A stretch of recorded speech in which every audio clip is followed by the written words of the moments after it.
Leçon 1. À quelle fréquence venez-vous dans ce parc? Alors, à quelle fréquence venez-vous dans ce parc? J'essaie de venir au moins une fois par semaine. C'est un excellent moyen de se détendre après une semaine bien remplie. Ça a l'air sympa. D'habitude, je viens ici une semaine sur deux. Il y a tant de choses à apprécier. Absolument. Saviez-vous que ce parc couvre plus de 200 acres? C'est l'un des plus grands espaces verts de la ville. Waouh, je ne savais pas que c'était si gros. Qu'est-ce qui te plaît le plus? J'adore la variété des sentiers. Il y a plus de 8 km de sentiers de randonnée, parfait pour une bonne randonnée. Et la faune y est incroyable aussi. J'ai repéré des cerfs et divers oiseaux lors de mes visites. Exactement. Ce parc abrite plus de 150 espèces d'oiseaux, ce qui en fait un endroit idéal pour l'observation des oiseaux. C'est impressionnant. C'est agréable d'avoir une telle escapade naturelle à proximité de la ville. Bien sûr. Des parcs comme celui-ci sont essentiels pour notre santé mentale et notre bien-être. Ils offrent un espace pour entrer en contact avec la nature. Je suis tout à fait d'accord. Je me sens toujours revigoré après avoir passé du temps ici. Moi aussi. Cela nous rappelle à quel point il est important de protéger ces espaces verts.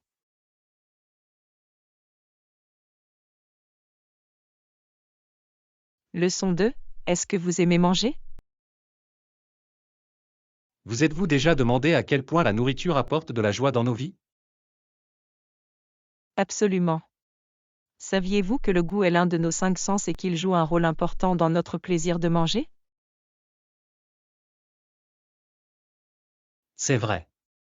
Et il est fascinant de constater qu'il y a plus de 10 000 papilles gustatives sur notre langue, chacune chargée de détecter différentes saveurs. Exactement. De plus, la culture culinaire varie tellement. Par exemple, dans certains pays, le partage des repas occupe une place importante dans la vie sociale. J'adore ça. La nourriture peut également évoquer des souvenirs et des émotions. Des études montrent que certaines odeurs peuvent éveiller de vifs souvenirs de notre passé. Oui. Et il est intéressant de noter que l'arôme des aliments peut réellement améliorer notre perception du goût, le rendant ainsi plus agréable. C'est logique. J'ai lu qu'une personne passe en moyenne 67 minutes par jour à manger, ce qui est beaucoup de temps consacré au plaisir. Bien sûr. Et il ne s'agit pas seulement de manger, la cuisine peut également être une source de créativité pour de nombreuses personnes. Absolument. La cuisine permet l'expression de soi et peut être une façon amusante d'explorer différentes cultures à travers leur cuisine. Et avec autant d'options de restauration disponibles, de la cuisine de rue au restaurant gastronomique, il y en a pour tous les goûts. Leçon 3. Dans quelle ville allez-vous vous rendre? Alors, où comptes-tu partir lors de ton prochain voyage? J'ai envisagé quelques villes, comme Paris ou Tokyo. Ils ont tous deux une culture si riche. Paris est incroyable. Saviez-vous qu'elle est surnommée la ville lumière et qu'elle accueille plus de 70 millions de visiteurs chaque année? C'est impressionnant. Tokyo est également fascinante, avec son architecture mêlant tradition et modernité. Absolument, et c'est la ville la plus peuplée du monde, avec plus de 37 millions d'habitants dans sa zone métropolitaine. Waouh, je ne savais pas que c'était si grand. Qu'en est-il de la scène gastronomique de ces villes? Paris est célèbre pour ses pâtisseries, en particulier ses croissants et ses macarons, tandis que Tokyo propose d'incroyables sushis et ramen. Les deux ont l'air délicieux. Qu'en est-il des sites historiques de ces villes? À Paris, vous pourrez visiter la Tour Eiffel et le Louvre, qui abritent des milliers d'œuvres d'art, dont la Joconde. Et à Tokyo, il y a le temple historique Sensoji, qui date de 645 après JC. C'est à voir absolument. Il semble que les deux villes ont beaucoup à offrir. Difficile de choisir? Je sais, non? Chaque ville possède un charme et des expériences uniques à découvrir.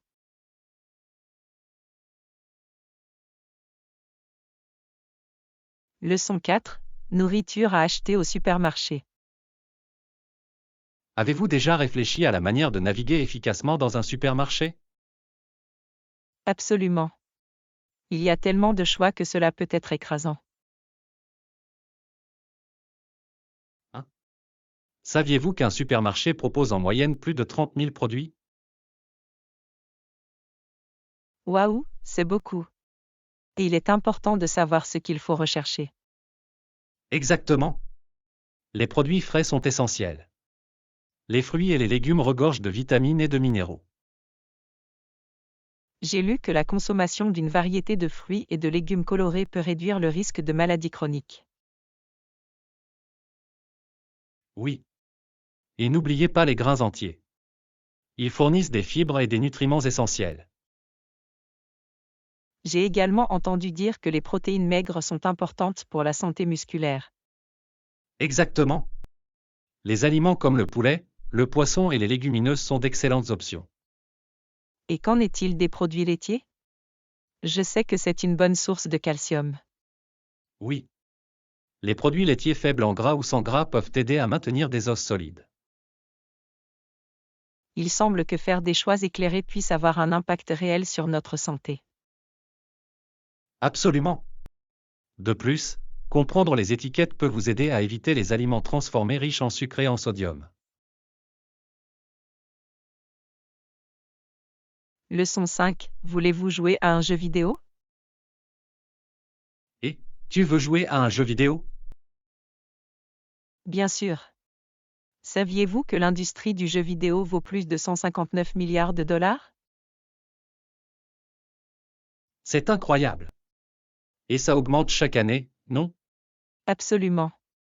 En fait, il y a plus de 3 milliards de joueurs dans le monde. Waouh! Selon vous, qu'est-ce qui rend le jeu si populaire? C'est un excellent moyen de communiquer avec des amis et de découvrir une narration immersive. C'est vrai. De plus, des études montrent que le jeu peut améliorer les capacités de résolution de problèmes et la coordination œil-main. Exactement. Et de nombreux jeux favorisent le travail d'équipe et la réflexion stratégique. J'ai aussi entendu dire que certains jeux peuvent aider à réduire le stress. C'est un avantage intéressant. Oui, ça peut être une échappatoire amusante à la réalité. L'évolution du jeu vidéo est fascinante. C'est vrai. Avec autant de genres, il y en a pour tous les goûts. Exactement. Choisissons un jeu et commençons.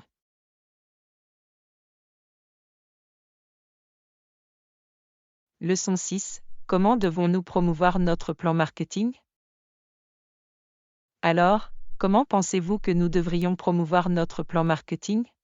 Eh bien, je pense que l'utilisation des plateformes de médias sociaux est cruciale.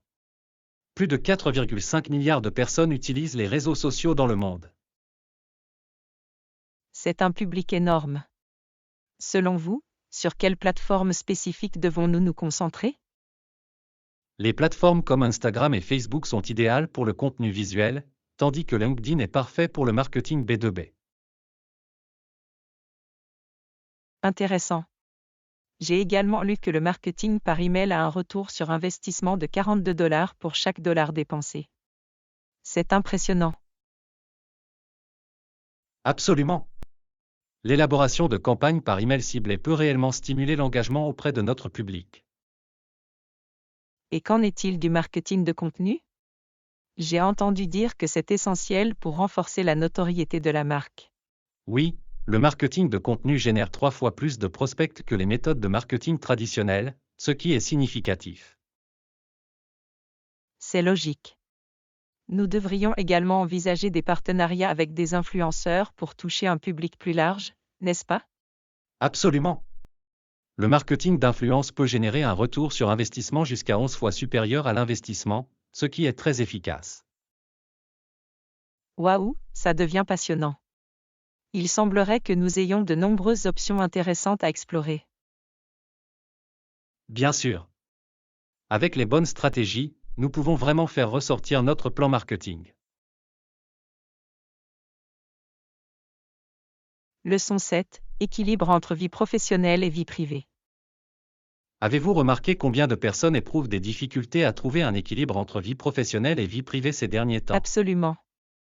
Les recherches montrent qu'environ 60% des employés se sentent dépassés par leurs responsabilités professionnelles. C'est un chiffre significatif. Cela affecte également vraiment leur santé mentale. Oui, des études indiquent qu'un mauvais équilibre entre vie professionnelle et vie privée peut entraîner une augmentation du stress et de l'épuisement professionnel. Et ce n'est pas seulement une question de stress, cela peut également avoir un impact sur la productivité.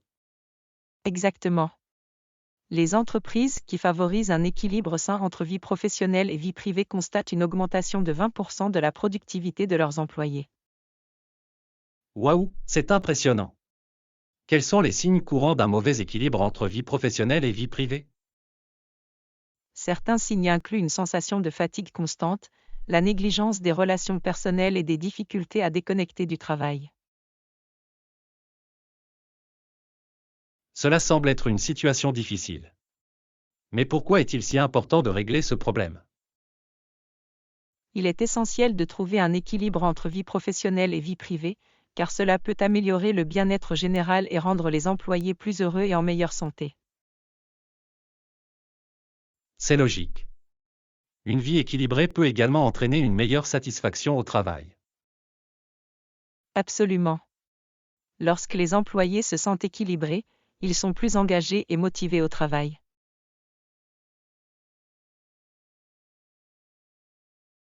Leçon 8. Devons-nous faire un peu d'exercice après le petit déjeuner? Et, que penses-tu de faire de l'exercice après le petit déjeuner? J'ai entendu dire que cela peut être bénéfique pour la digestion. Exactement. Des études montrent que l'exercice léger peut stimuler le métabolisme jusqu'à 15% après un repas. Vraiment? Je ne savais pas que cela pouvait avoir un tel impact sur le métabolisme. Ouais. De plus, cela peut aider à réguler la glycémie, ce qui est très important. C'est logique. Je suppose que cela peut prévenir ces crises d'énergie après les repas, n'est-ce pas? Absolument. La recherche suggère que même une courte marche après avoir mangé peut aider à stabiliser les niveaux d'énergie. Et j'ai entendu dire que cela peut aussi améliorer l'humeur. Oui. L'exercice libère des endorphines, qui peuvent améliorer votre humeur générale et réduire le stress. Cela semble être une situation gagnant-gagnant. Je pourrais juste essayer. Tu devrais. C'est une façon simple de commencer la journée du bon pied. J'adore l'idée de combiner le petit déjeuner avec un peu de mouvement.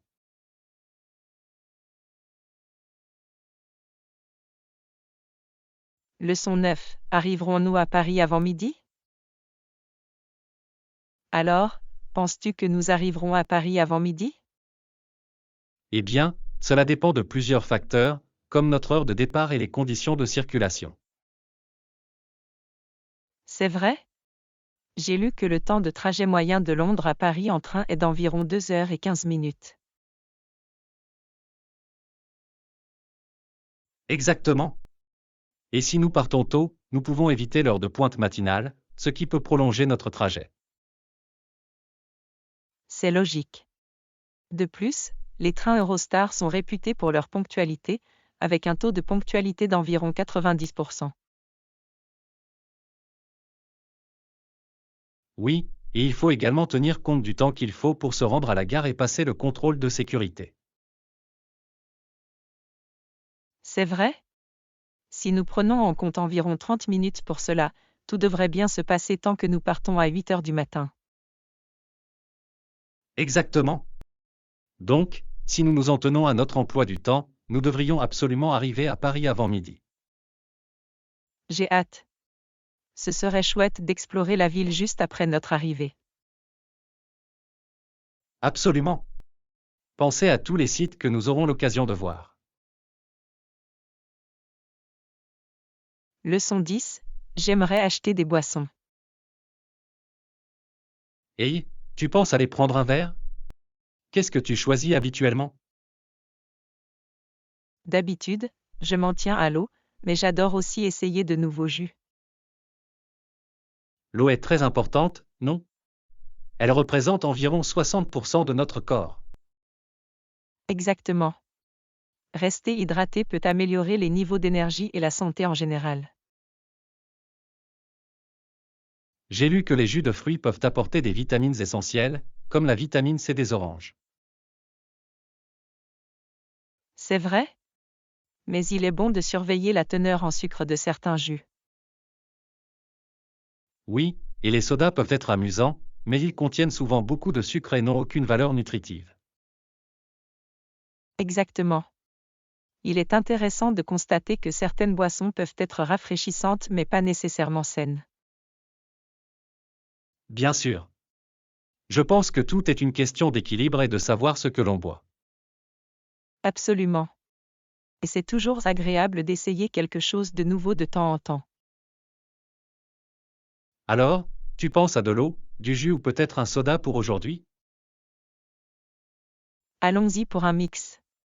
Un peu de tout ça sonne bien.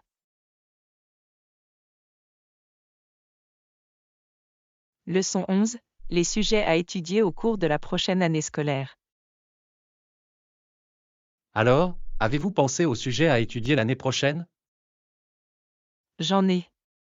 Je pense que les matières STEM sont très importantes, en particulier compte tenu de l'évolution du marché du travail. Absolument. Saviez-vous que les emplois dans le secteur des STEM devraient augmenter de 8% au cours de la prochaine décennie? Il s'agit d'une augmentation significative. Qu'en est-il des arts? Ils sont également cruciaux, non? Absolument. Des études montrent que les élèves participant à l'enseignement artistique obtiennent de meilleurs résultats scolaires dans l'ensemble. J'ai également entendu dire que les matières en sciences humaines aident à développer des capacités de pensée critique. Oui. En fait, 93% des employeurs valorisent l'esprit critique des candidats. C'est logique. Qu'en est-il des langues? Ils prennent de plus en plus d'importance dans notre monde globalisé. Bien sûr. Les personnes bilingues ont souvent de meilleures perspectives d'emploi et un meilleur potentiel de revenus. Il est fascinant de constater à quel point chaque matière contribue à une éducation complète. Il s'agit de trouver un équilibre qui tient compte des intérêts individuels et des objectifs de carrière. J'ai hâte d'explorer tous ces sujets l'année prochaine.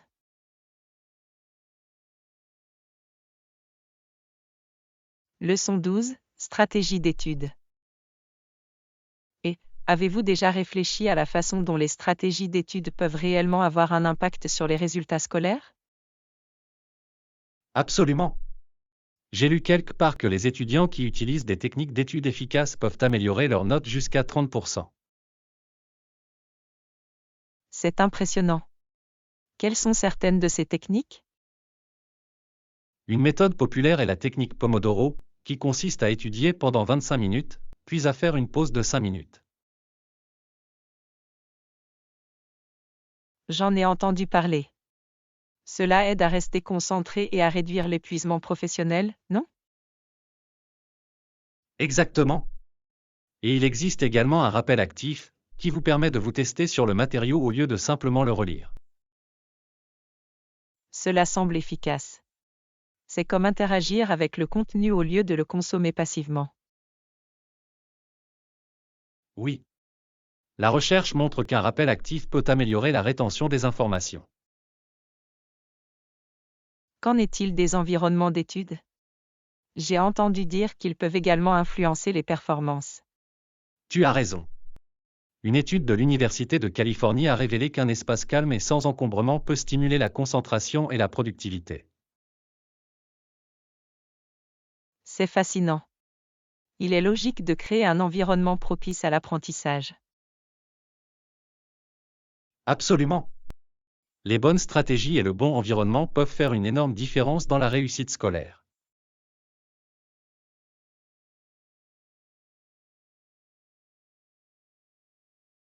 Leçon 13, fabrication juste à temps. Avez-vous entendu parler de la fabrication juste à temps? C'est vraiment intéressant. Oui, je m'y connais un peu. Il s'agit de réduire les déchets, n'est-ce pas? Exactement. Il vise à ne produire que ce qui est nécessaire, au moment où cela est nécessaire, en minimisant les coûts d'inventaire. J'ai lu qu'il était originaire du Japon avec Toyota dans les années 1970. Ils ont vraiment été les premiers à adopter cette approche. C'est exact. Il a également aidé les entreprises à améliorer leur efficacité et leur réactivité face à l'évolution du marché. J'ai également entendu dire que cela peut conduire à des produits de meilleure qualité, car les problèmes sont identifiés et résolus rapidement. Absolument. Grâce à un processus rationalisé, les entreprises peuvent se concentrer sur l'amélioration continue. Et il semble que cela puisse également bénéficier aux petites entreprises, et pas seulement aux grands fabricants. Bien sûr. Les petites entreprises peuvent s'adapter rapidement et réduire leurs coûts, ce qui est crucial pour leur croissance. La façon dont cette méthode a transformé l'industrie est fascinante. Cela met vraiment l'accent sur l'efficacité. Oui, et il s'agit également d'établir des relations solides avec les fournisseurs afin de garantir une livraison dans les délais. C'est logique. La collaboration semble essentielle pour que le travail juste à temps soit efficace. Leçon 14, formation au logiciel. Avez-vous déjà eu l'occasion de découvrir la suite logicielle? Pas vraiment, mais j'ai entendu dire que cela peut vraiment améliorer la productivité. Absolument. Des études montrent que les entreprises utilisant des logiciels intégrés peuvent augmenter leur productivité jusqu'à 30%. Waouh, c'est impressionnant. Quels outils spécifiques sont inclus dans la suite? Il comprend la gestion de projets, des outils de reporting et des fonctionnalités de communication en un seul endroit. Ça a l'air pratique.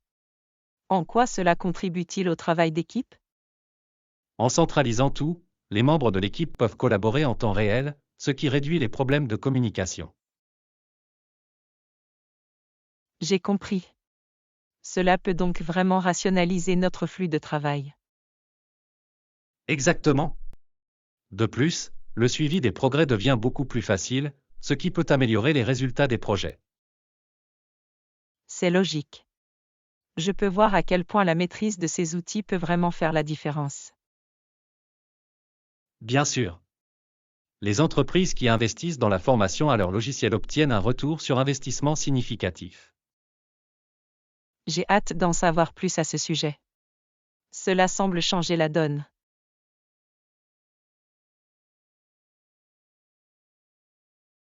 Leçon 15, conformité à la réglementation sanitaire.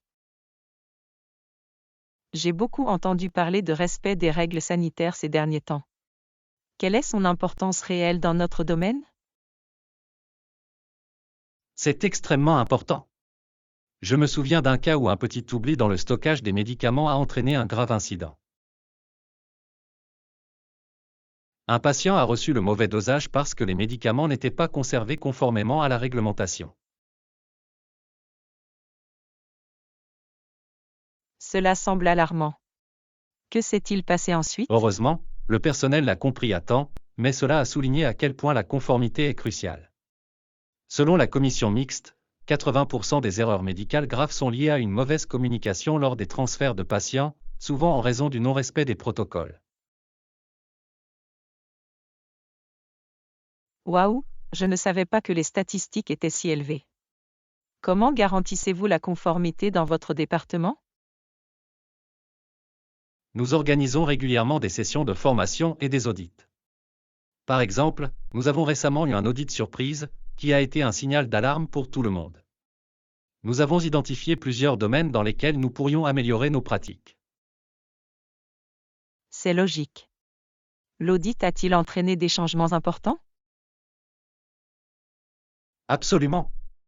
Nous avons mis en place un nouveau système de liste de contrôle pour l'administration des médicaments, qui a permis de réduire les erreurs de 30% depuis que nous l'avons utilisé. Il s'agit de créer une culture de sécurité. Je vois comment la conformité peut avoir un impact direct sur la sécurité des patients. C'est une lourde responsabilité, n'est-ce pas? Oui, mais c'est aussi gratifiant. Le fait de savoir que notre respect des réglementations protège les patients en vaut la peine. C'est un travail d'équipe, et chacun joue un rôle.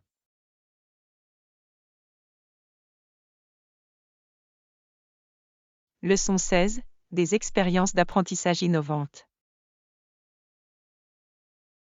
J'ai beaucoup entendu parler de la façon dont la technologie transforme l'enseignement.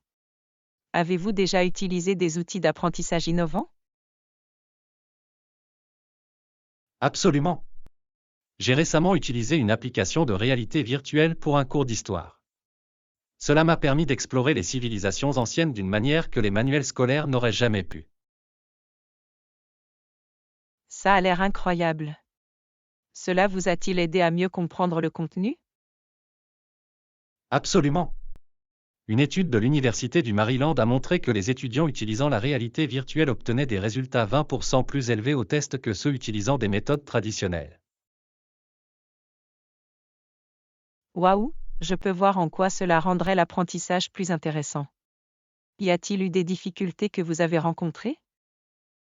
Oui, au début, la technologie semblait écrasante. J'ai dû passer du temps à me familiariser avec l'équipement. Mais une fois que je l'ai fait, ça en valait la peine. Je peux comprendre. J'ai parfois peur d'essayer de nouvelles technologies. Comment avez-vous surmonté cela? J'ai demandé de l'aide à mes camarades de classe et j'ai même regardé des vidéos didactiques en ligne. Cela a grandement facilité la courbe d'apprentissage. C'est une bonne idée. La collaboration peut vraiment faire la différence. Pensez-vous que ces outils sont là pour durer? Absolument. Selon un rapport du Forum économique mondial, l'apprentissage numérique devrait connaître une croissance significative, 70% des éducateurs estimant qu'il renforce l'engagement des étudiants. Merci d'avoir partagé votre expérience. J'ai hâte d'explorer davantage ces outils moi-même. Tu devrais. L'adoption de la technologie peut ouvrir de nombreuses nouvelles voies d'apprentissage.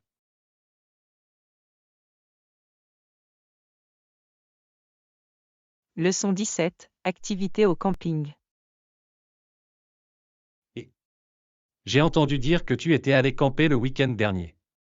Comment c'était? C'était incroyable. Mais nous avons eu un peu peur à cause d'un orage soudain. Nous avons appris l'importance de vérifier la météo avant de partir. Waouh, ça a l'air intense. Qu'avez-vous fait quand la tempête s'est abattue? Nous avons rapidement installé une bâche au-dessus de notre camping pour que tout reste au sec. J'ai lu dans un guide de camping que le fait de préparer un plan de secours peut sauver votre voyage. C'est malin. Aviez-vous tout ce dont vous aviez besoin? La plupart du temps, mais nous avons oublié quelques éléments essentiels, comme des piles supplémentaires pour notre lanterne. J'ai appris qu'il est crucial de faire une liste de contrôle avant le voyage. Je peux voir en quoi cela pourrait être utile. Quel a été le meilleur moment de votre voyage pour vous? Sans aucun doute les histoires de feu de camp la nuit. C'est un excellent moyen de créer des liens. Le National Park Service suggère de partager des histoires afin de nouer des liens avec la nature et les uns avec les autres. Ça a l'air très amusant. Avez-vous des conseils à donner à quelqu'un qui souhaite essayer le camping pour la première fois? Absolument. Commencez par un simple emplacement de camping, emportez plusieurs couches de vêtements et n'oubliez pas une trousse de premiers soins. L'American Camping Association les recommande pour garantir une expérience sûre et agréable.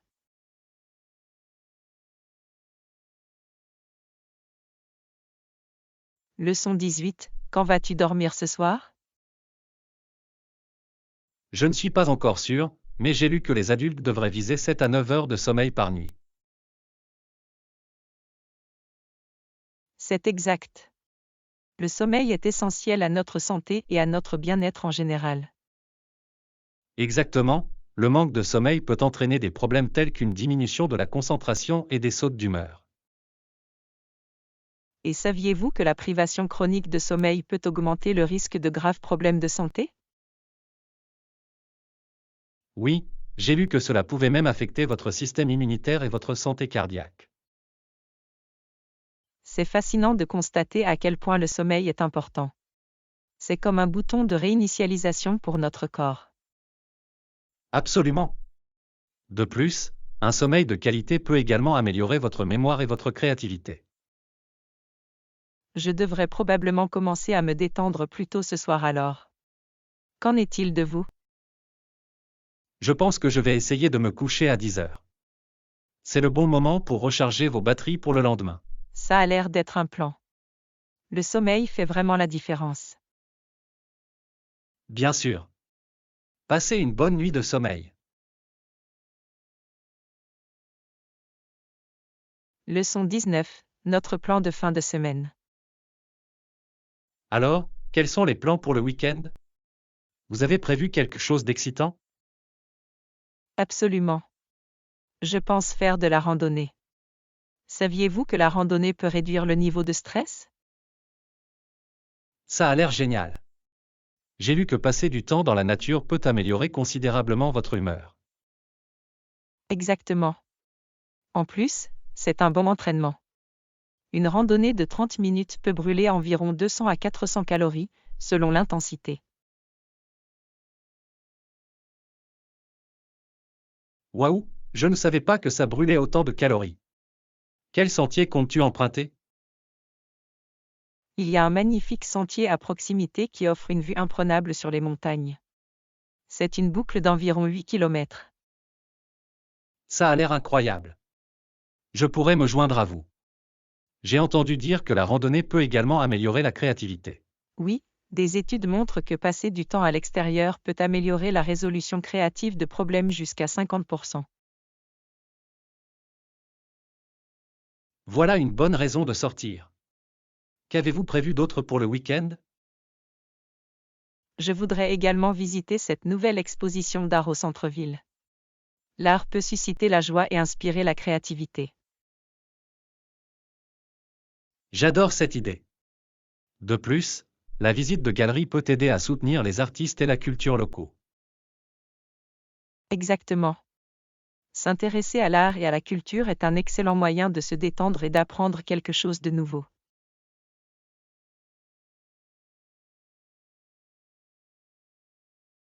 Leçon 20. Imprimer une copie du contrat. Salut, j'étais sur le point d'imprimer une copie d'un contrat. Connaissez-vous les étapes à suivre pour y parvenir? Bien sûr. Tout d'abord, vous devez vous assurer que le bon document est ouvert sur votre ordinateur. J'ai compris. Après cela, quelle est la prochaine étape?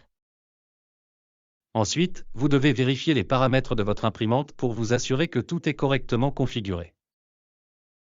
Bien, j'ai entendu dire qu'il peut être très important d'avoir une copie physique. Exactement. Une copie physique peut servir de preuve légale en cas de litige. Et cela aide aussi à tenir des registres, non? Oui. Le stockage de copies physiques peut être plus facile à des fins de référence et d'organisation. Je vois. Alors, qu'en est-il du processus d'impression proprement dit? Une fois que vous êtes prêt, cliquez simplement sur l'option d'impression et sélectionnez votre imprimante dans la liste. Cela semble assez simple. Avez-vous des conseils pour vérifier la qualité avant l'impression? Vous pouvez d'abord prévisualiser le document pour vous assurer que tout est correct avant de l'imprimer. Super. Je me sens mieux préparé à faire imprimer mon contrat maintenant. Génial. Il est toujours bon d'avoir une copie papier à portée de main au cas où.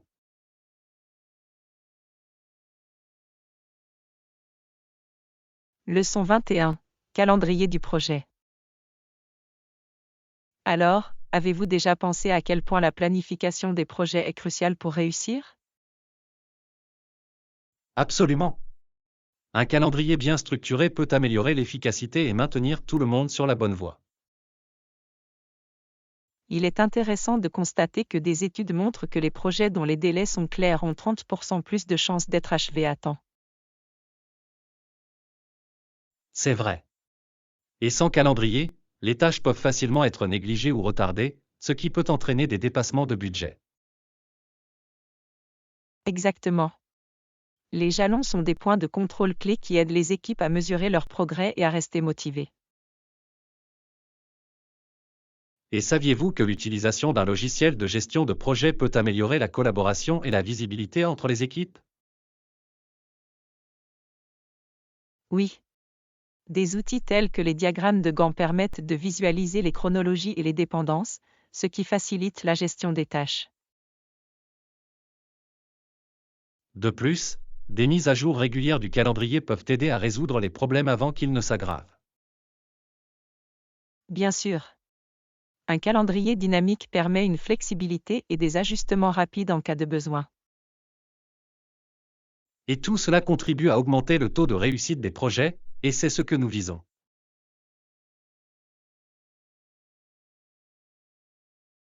Leçon 22. Décoration de la maison.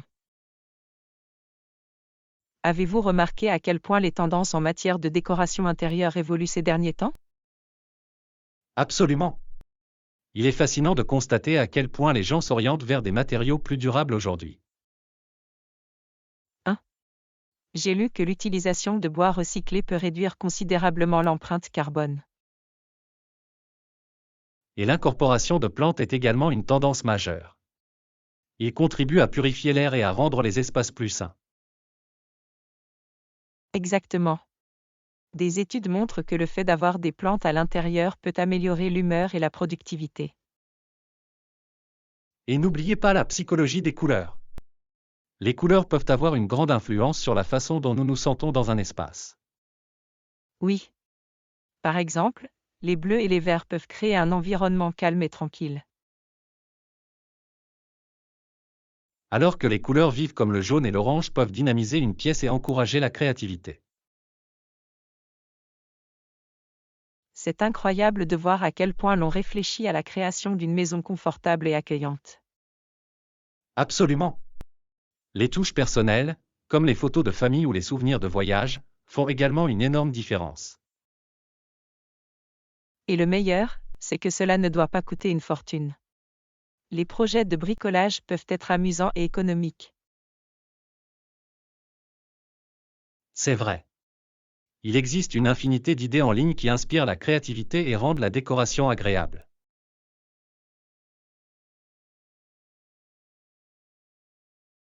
Leçon 23. Service hôtelier avancé. Avez-vous remarqué à quel point le service hôtelier est devenu avancé ces derniers temps? Absolument. Il est fascinant de constater à quel point les expériences personnalisées peuvent réellement améliorer le séjour d'un client.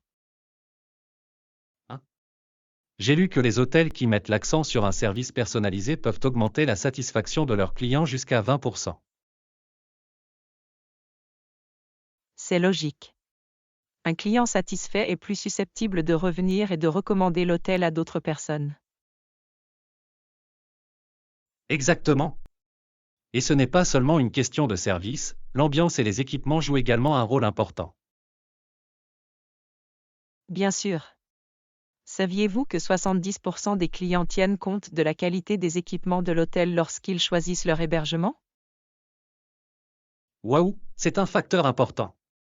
Qu'en est-il de l'aspect formation du personnel? Eh bien, il a été démontré que la formation continue du personnel améliore la qualité du service, entraînant une augmentation de 15% des avis positifs. C'est impressionnant. Cela montre vraiment à quel point il est important d'investir dans le développement du personnel. Absolument. De plus, un personnel bien formé peut traiter les plaintes des clients plus efficacement, ce qui est crucial. Et n'oublions pas la technologie. De nombreux hôtels utilisent des applications pour faciliter les enregistrements et les demandes de services. Oui. La technologie peut rationaliser les opérations et améliorer l'expérience globale des clients.